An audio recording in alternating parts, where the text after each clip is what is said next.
Bismillahirrahmanirrahim. My name is Saddam Hussain and I'm here to teach you English grammar. आज हम start करेंगे English grammar के सबसे basic चीज़ों से।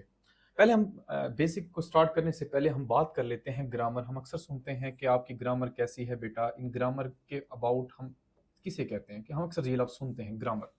ये क्या है जी ग्रामर? हमारी अर्थ पर अबाउट 6000 लैंग्वेजेस बोली जाती हैं और हर लैंग्वेज की ग्रामर होती है। हर जुबान की ना आपके पास ग्रामर होती है। अब ग्रामर असल में होती क्या है? ग्रामर होती है असल में सेट ऑफ रूल्स। जब भी आप किसी लैंग्वेज की ग्रामर को पढ़ रहे होते हैं, चाहे वो उर्दू है चाहे वो इंग्लिश है, क्योंकि उर्दू और इंग्लिश ये दो लैंग्वेजेस हमारे इर्द गिर्द बहुत बोली जाती हैं और पढ़ाई जाती हैं, या इसके अलावा भी जितनी भी लैंग्वेजेस हैं वो सब की। असल में जब आपको उस लैंग्वेज की ग्रामर पढ़ाई जा रही होती है तो इट्स मीन आपको उस लैंग्वेज के रूल्स को पढ़ाया जा रहा होता है, उस लैंग्वेज के सिस्टम को पढ़ाया जा रहा होता है, या उस लैंग्वेज के कुछ प्रिंसिपल्स होते हैं,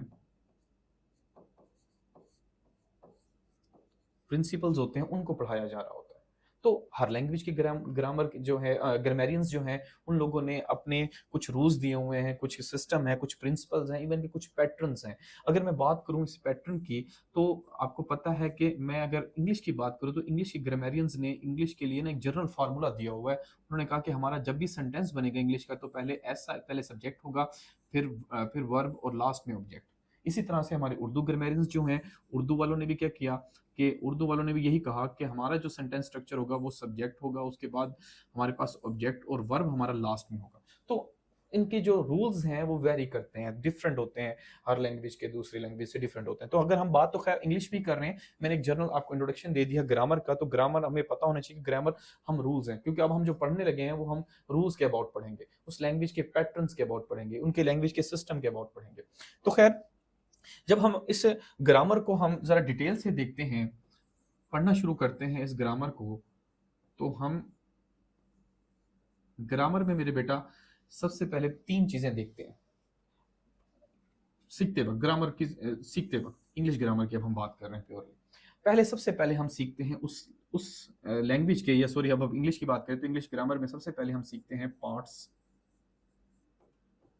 of speech. Parts of speech सीखते हैं, जो हमारा मेन टॉपिक, जो मैंने अभी बात की थी कि हम बेसिक पढ़ेंगे, तो वो पार्ट्स ऑफ स्पीच हमारा आज का मेन टॉपिक है। हम इसको डील करेंगे, डिस्कस करेंगे, और उसके बाद हमारे पास पार्ट्स ऑफ स्पीच के बाद जो नेक्स्ट हम पढ़ते हैं इसमें फ्रेज या क्लॉज। फ्रेज और क्लॉज के बाद जो लास्ट हमारे पास एलिमेंट आता है ग्रामर का जो हम डिस्कस करते हैं वो है सेंटेंस है। तो आज हमने बात सिर्फ और सिर्फ किस पर करनी है? पार्ट्स ऑफ स्पीच पर, कि पार्ट्स ऑफ स्पीच क्या होते हैं, कितने होते हैं और कौन कौन से होते हैं। हम उनके एक ब्रीफ से इंट्रोडक्शन देते जाएंगे सारा। खैर हम नेक्स्ट आते हैं अपने मेन टॉपिक की तरफ। जो आज का हमारा टॉपिक है वो है parts of speech. Parts of speech, इसको पार्ट्स ऑफ लैंग्वेज भी कह सकते हैं, क्योंकि ये उस लैंग्वेज के असल में पार्ट्स होते हैं, उस लैंग्वेज उस स्पीच उसके हिस्से होते हैं, इनको हमने डिवाइड किया होगा। अगर मैं पूछूं आपसे कि पार्ट्स ऑफ स्पीच होता क्या है, किसे कहते हैं पार्ट्स ऑफ स्पीच? अगर बच्चे ये सवाल करते हैं तो बच्चे हमें बताते हैं कि sir parts of speech noun, pronoun, adjective. जी, ये तो पार्ट्स हो गए। मैं अगर पूछूं कि पार्ट्स ऑफ स्पीच होते क्या है, what is part of speech, तो अगर हम इस पर बात करें तो हमारे पास पार्ट ऑफ स्पीच क्या हो गए, मैं इसको डिफाइन करूं। Part of speech tell us about the function of words in a sentence।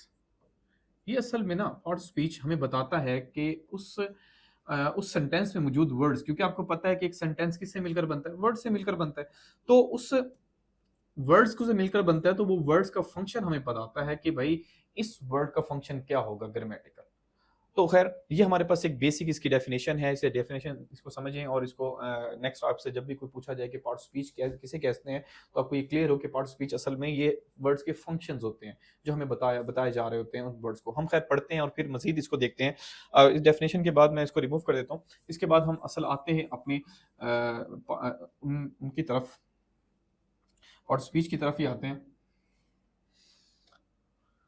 अब पार्ट्स ऑफ स्पीच जो हमारे पास हैं वो कौन कौन से हैं?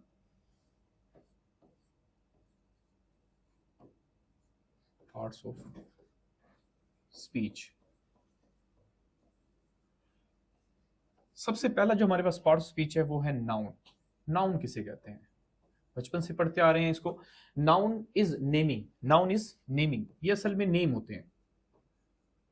नाउन नाउन नेमिंग, जैसे किसी भी जगह चीज या शख्स के नाम को, the name of any person place और थिंग इज कॉल्ड नाउन। जैसे मैं कह देता हूं कि अली, नेम है भाई, ठीक है। जैसे मैं कह देता हूं किसी place Multan,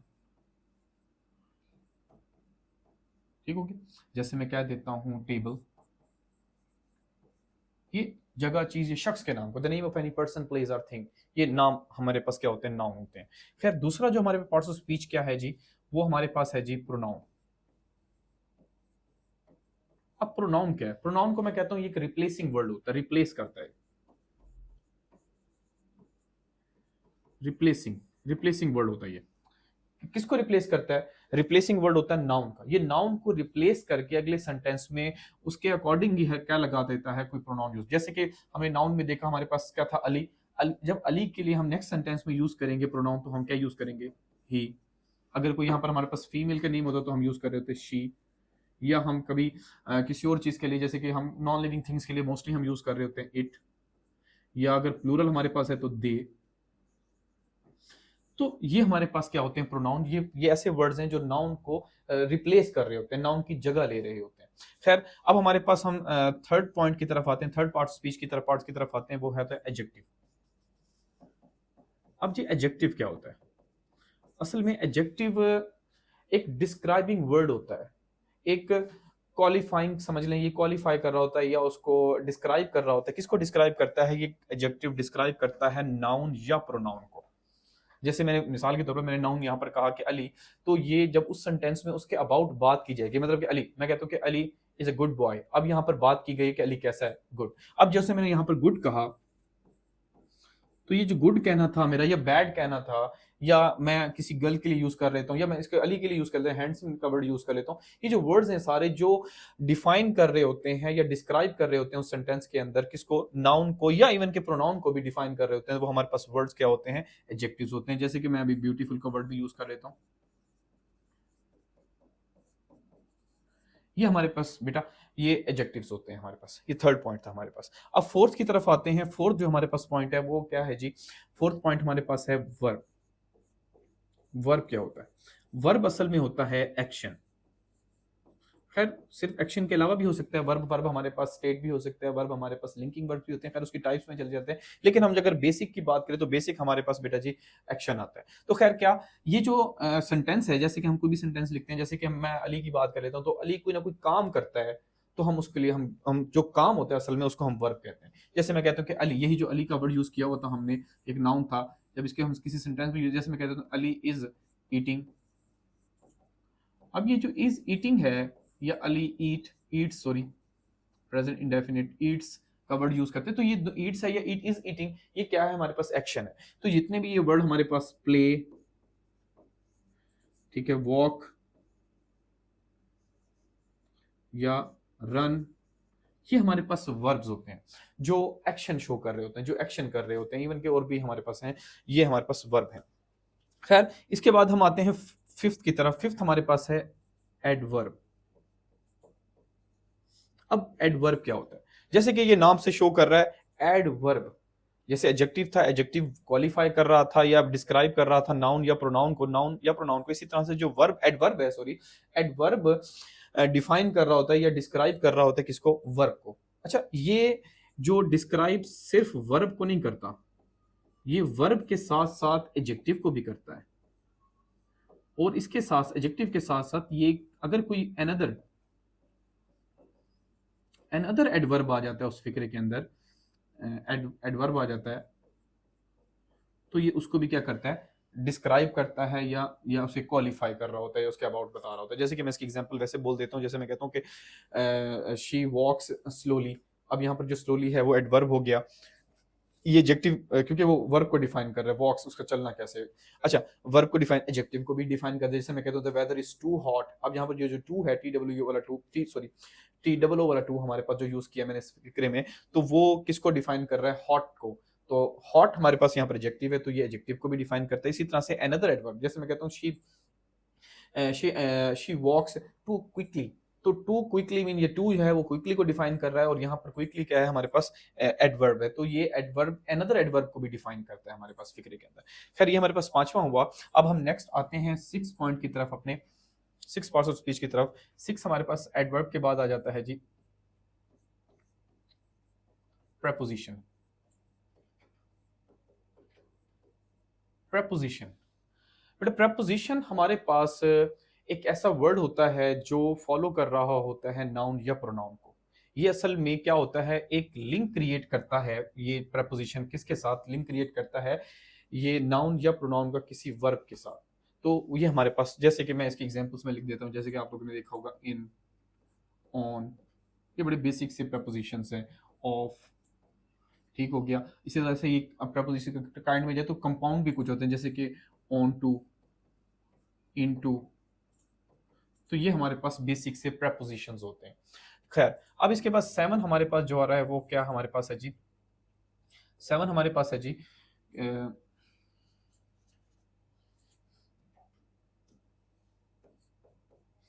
conjunction. Conjunction, conjunction असल में क्या होता है, कंजंक्शन ये ना कनेक्टर का काम कर रहा होता है। मैं इसे कहता हूँ कि एक ब्रिज का काम कर रहा होता है। एक ऐसा ये कनेक्टर होता है, ये ज्वाइन करवाता है, या वर्ड्स को आपस में ज्वाइन करवा रहता है, फ्रेजेस को या क्लॉजेस को आपस में ज्वाइन करवाता है। इसे कहते हैं कनेक्टर। ये कनेक्ट कर रहा होता है, ये कनेक्टर होता है हमारे पास, जो किसी भी दो वर्ड्स को कनेक्ट कर, ये किनको कनेक्ट करता है, वर्ड्स को भी, वर्ड्स को कर लेता है, या जैसे मैंने कहा दो क्लॉजेस को करता है या फ्रेजेस को करता है, तो दो सेंटेंसेस को भी खैर ये कर सकता है। तो ये हमारे पास एक कंजंक्शन होता है। तो कंजंक्शन की जैसे मैं एग्जांपल देता हूँ, जो बड़े बड़े बेसिक कंजंक्शंस हैं, जैसे कि एंड, बट, और। तो ये हमारे पास बड़ी बेसिक से कंजंक्शंस हैं, और ये ऐसे वर्ड्स हैं जो दो वर्ड्स को, जैसे मैं कहता हूँ अली एंड असलम, ठीक है, ये दो वर्ड्स को कनेक्ट कर रहा होता है। तो इसी तरह से और भी हमारे पास ढेरों हमारे पास कंजंक्शंस हैं। अब लास्ट हमारे पास जो इसका मतलब कि पार्ट ऑफ स्पीच का एक पार्ट है, वो है इंटरजेक्शन।